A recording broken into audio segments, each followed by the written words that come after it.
Well, a very good day to you today. Thank you so much for joining us. Even more so than a photograph, food connects us to our family history and keeps the memories of our ancestors alive. Theresa Hilliard is a descendant of the Gullah people, and she's recently written a cookbook inspired by her grandmother's traditional Gullah recipes. Thank you so much for being here. Thank you for having me. So if I may ask, where did you grow up? Well, I grew up on Edisto Island, actually in two places. First on Edisto Island in my early years, and then in the West Ashley area at the very site which Charleston began. And do you have any particularly potent memories from your childhood? Oh my goodness. My grandmother was my lifeline. There's so many memories with her because my mother lived in Charleston. So being out there with my grandmother, I tagged along with her everywhere that she went in the woods to, you know, get whatever the meal was for the day. It depends on what she caught in the woods, and you know, in the gardens and so forth. So. And what does it mean to be brought up as part of the Gullah people? Well, you know, I didn't understand it then, and I didn't know what it all meant.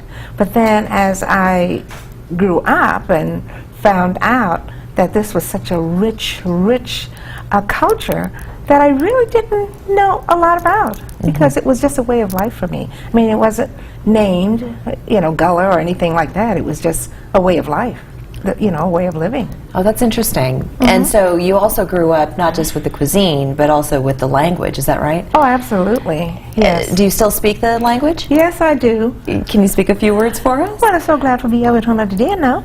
I tell her, oh, what the food, yeah? What do you mean, book, you know? Oh, that's fantastic. Well, I definitely want to ask you about the food that you brought today, because that's also what's in your cookbook, is that right? Yes. So what did you bring for us? Let's start with this one right here. Yeah, that's the macaroni. That's something that we ate every Sunday. You know, it was macaroni and fried chicken and greens. That was just a Sunday meal. And I grew up with that, and we still eat it today. Every celebration, it's going to have some macaroni and cheese. And how about this dish and right here? That's the potato pie. I was thinking apple in my mind. But that is the sweet potato pie. You know, we had the potato bank. They call it the potato bank back then, you know. And the potatoes wasn't the bank on Broad Street, but it was that potato bank. And my grandmother said, honey, you'll go there, forget some potato at the bank now.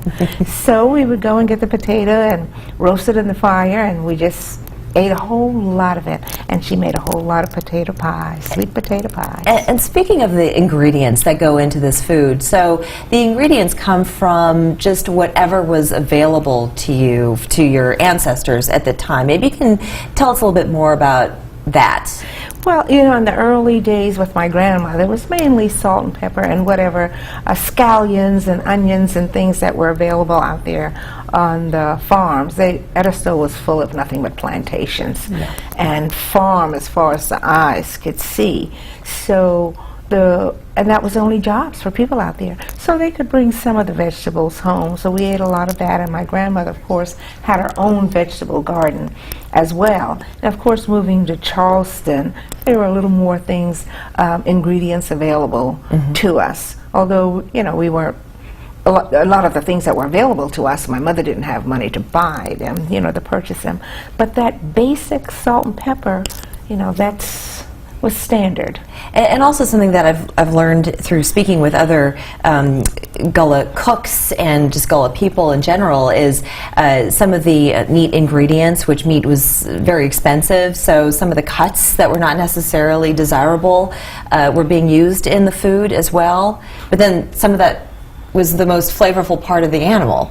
Well, absolutely. Well, and it stems from the Gullah Geechee people and the enslaved people. You know, they did not have meat. They didn't have a lot of meat. So whatever was thrown away, you know, those bones with hardly any meat on it, but when you boil it, it took on the flavor. So you would add those to rice and to whatever vegetables that you have. And although you didn't have the actual meat itself, you had the flavor. It would take on the flavor. So all of those types of recipes are in this Gullah cookbook? Well, yes, because it's really about preserving what was then. You know, it's not so much of what's now because we have so much more available to us now.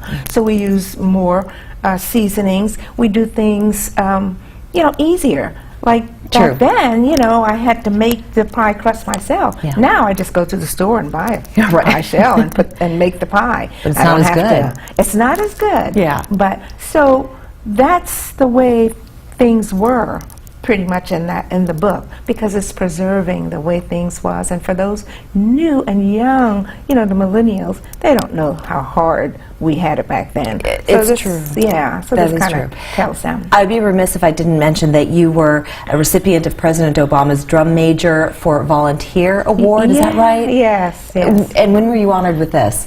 This, oh my goodness, this was probably about